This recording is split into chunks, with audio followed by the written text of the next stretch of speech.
जय हिंद दोस्त। बता दूं कि सीटेट दिसंबर 2025 वाला फॉर्म निकल चुका है।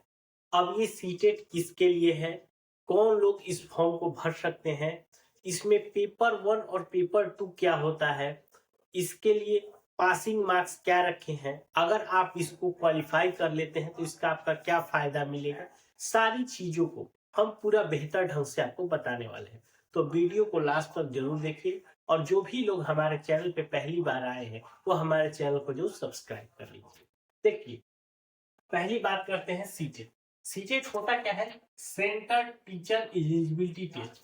यानी जो भी लोग शिक्षक बनना चाहते हैं तो ये केंद्र सरकार के द्वारा एक टेस्ट लिया जाता है। अगर इस टेस्ट को अगर आप पास कर जाते हैं तो आप पूरे ऑल ओवर इंडिया में जितने भी टीचर की वैकेंसी है उसके लिए आप एलिजिबल होते हैं। ठीक है, तो मेन यही एक, और इसको बता दूं ये जो एग्जाम होता है हमेशा साल में 2 बार होता है। एक बार जून के महीने में होता है और दूसरा आपका दिसंबर के महीने में होता है। तो जून 2025 वाला बीत चुका, आपको दिसंबर वाला चल रहा है। यानी कि ये एकदम फिक्स है कि साल में 2 बार ये एग्जाम होता ही है। और सबसे बड़ा चीज कि अगर ये आप एक बार एग्जाम को पास कर लेते हैं तो ये आपके लाइफ टाइम के लिए हो जाता है कि अगर आप जब तक से हैं आपको कभी भी, मान लीजिए सपोज आज 2025 में आपने पास कर लिया, बीच में आपने जो भी है आप किसी कारणवश आप नहीं तैयारी कर पाए जो है, अगर आप 2035 में भी अगर आप किसी शिक्षक के बहाली के लिए आप एलिजिबल है तो वहां पे इस सीटेट का भी आप यूज कर सकते हैं। ये सबसे बड़ी खासियत है। ठीक है, चलिए ये बता दें कि ये फॉर्म आपका 27 नवंबर से शुरू हो चुका है और 18 दिसंबर तक आप इस फॉर्म को डाल सकते हैं। इसके अंदर 2 पेपर होता है, पेपर 1 और पेपर 2। इसका हम आगे बात करेंगे। पहले हम बात करेंगे अगर कोई जनरल कैंडिडेट है, अगर वो केवल पेपर 1 देगा उसके लिए 1000 रुपए का फी लगेगा। अगर पेपर 1 और 2 दोनों देगा तो उसको 1200 रुपए का चार्ज लगेगा। अगर कोई SC ST कैटेगरी का है, अगर वो केवल पेपर 1 देगा तो उसको 500 रुपए का चार्ज देना है और पेपर 1 और 2 अगर दोनों देता है तो उसको 600 रुपए का चार्ज देना है। ठीक है, इसका मैं बता दूं इसका एग्जाम फिक्स है, 8 फरवरी को इसका एग्जाम भी होगा। थोड़ा सा एग्जाम में देखिए इसमें उल्टा है, सबसे पहले इसमें पेपर 2 लिया जाता है। होता है जनरल क्या होता है, पहले पेपर 1 होता है फिर आपका पेपर 2 होता है, नहीं, इसमें आपका पहले पेपर 2 लिया जाएगा जो कि 9:30 बजे से लेके 12 बजे तक है। आपका 2.5 घंटा इसमें आपका समय रहेगा। दूसरा पेपर में पेपर 1 होगा, यानी कि सेम डे ही वो भी पेपर होगा, यानी कि 9 से लेके 9:30 से आपका 12 और दूसरा है 2:30 से लेके 5, यानी दोनों पेपर उसी दिन होंगे। ठीक है, तो दूसरा सीटिंग आपका पेपर 1। ठीक है, अब बात करते हैं कि पेपर 1 कौन देगा और पेपर 2 कौन देगा। देखिए, सबसे पहले बात करते हैं पेपर 1। पेपर 1 वो होता है कक्षा 1 से लेके 5 तक, जिसको प्राइमरी आप बोलते हैं। प्राइमरी के क्लास के लिए अगर कोई भी टीचर बनना चाहता है तो उसके लिए पेपर 1 की दिया जाता है। पेपर 1 कौन दे सकता है? जो 12वीं पास किया है। अब उसके साथ कोई या तो बीएड किया है या डीएलएड किया है। अगर इस दोनों में से कोई एक किया है, डीएलएड या बीएड, सर आपने 12वीं किया है तो आप उसके लिए पेपर 1 देंगे जो कि प्राइमरी टीचर के लिए एलिजिबल होता है। दूसरा होता है पेपर 2। पेपर 2 होता है क्लास 6 से लेके 8 तक, जिसको आपको बोलते हैं मिडिल स्कूल, मध्य विद्यालय के लिए, 6 से लेके 8 तक उसके लिए। ये कौन देगा? जो आपने स्नातक किया है साथ ही साथ बीएड किया है तो वो अपना पेपर 2 दे सकता है। अगर एक चीज बता दो, प्लस बीएड किया है यानी कि जिसके पास डिग्री और प्लस बीएड है तो वो पेपर 1 प्लस 2 दोनों दे सकता है। यही चीज है, अगर वो चाहे तो पेपर 1 और 2 दोनों दे सकता है। उसका मन है कि पेपर 2 दे तो पेपर 2 दे सकता है।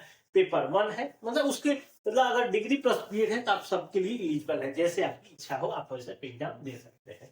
ये हो गया। अब बात करते हैं कि एग्जाम में आपसे पूछा कहते हैं। देखिए, अगर आप जो भी लोग पेपर 1 यानी कि अगर कोई डीएलएड प्लस 12वीं या बीएड किया है उससे क्वेश्चन पूछा जाएगा। देखिए, चाइल्ड एंड डेवलपमेंट, क्योंकि आपने जब बीएड या डीएलएड किया था तो उस समय यही आपने विषय पढ़ा होगा, चाइल्ड एंड डेवलपमेंट, उससे आपका 30 क्वेश्चन रहेगा। दूसरा हो गया लैंग्वेज 1। देखिए, लैंग्वेज 1 इसमें 2 लैंग्वेज चूज करना होता है। अगर थोड़ा सा बिहार यूपी की बात करूं तो ज्यादातर लैंग्वेज 1 में या तो हिंदी देते हैं, ठीक है, और जिसको कोई इंग्लिश ले सकता है, कोई उर्दू ले सकता है, कुछ उसमें बहुत सारे कोई पंजाबी ले सकता है, मतलब जिस स्टेट से जो बिलोंग करता है, अगर जिस भी लैंग्वेज को वो जानता है। ये मैं उत्तरी बिहार मतलब इधर के बोल दिया, नॉर्थ इंडिया के लिए। तो अगर मान लीजिए कोई पंजाब का है तो वो पेपर 1 में पंजाबी भी ले सकता है, मतलब जो भी है। अगर लैंग्वेज 2 की बात करें, लैंग्वेज 2 में हम लोग की तरफ लोग क्या करते हैं, जनरली हिंदी के साथ साथ संस्कृत लेते हैं, ठीक है। तो कोई कोई हिंदी इंग्लिश भी लेता है, जिसको कोई इंग्लिश हिंदी ले सकता है, मतलब जो आप पूछा वहां पे आप लैंग्वेज यूज कर सकते हैं, ठीक है। तो वो हो गया। उसके बाद आपका मैथ 30 मार्क्स, और उसके बाद इन्वायरमेंटल सोसाइटी से आपका 30 मार्क्स, यानी कुल मिला के आपके 150 मार्क्स हो गए। 2.5 घंटे आपका समय पेपर 1 के लिए रहेगा, जो कि 1 से लेके कक्षा 5 के लिए हो गया, ठीक है। अब बात करते हैं पेपर 2 का। पेपर 2 के लिए भी सेम सिलेबस है। चाइल्ड एंड डेवलपमेंट से 30 क्वेश्चन रहेगा।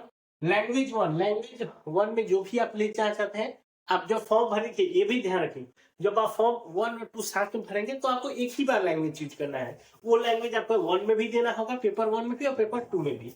तो लैंग्वेज में आपको जो भी है, हिंदी इंग्लिश जो भी आप चूज कर सकते हैं चूज कर लीजिएगा।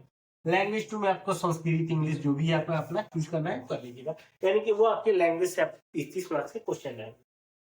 अब मेन चीज आता है, अगर कोई साइंस मैथ बैकग्राउंड से है तो मैथ ले सकता है, कोई साइंस से है तो फिजिक्स केमिस्ट्री बायोलॉजी ले सकता है, या सोशल साइंस ले सकता है। यानी कि जिस भी विषय से आपने ग्रेजुएशन किया है, आपको इसमें कोई एक ही चूज करना होता है। मैथ कर सकते हैं, साइंस कर सकते हैं, या सोशल साइंस करते हैं, जिसको भी आपने चूज करेगा।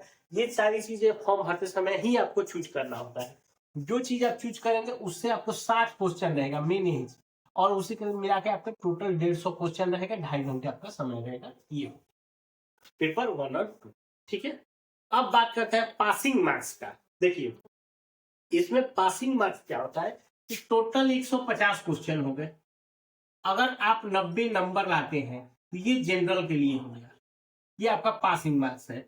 अगर 82 नंबर आता है वो ओबीसी, एससी और एसटी इसके लिए। तो यही सेम चीज, ये जैसे मान लीजिए पेपर 1 में हो गया, और पेपर 2 में भी सेम चीज है। 150 मार्क्स है, 90 नंबर जनरल के लिए पासिंग मार्क्स है। 90 नंबर कह सकते हैं, यानी 60% की आपका है।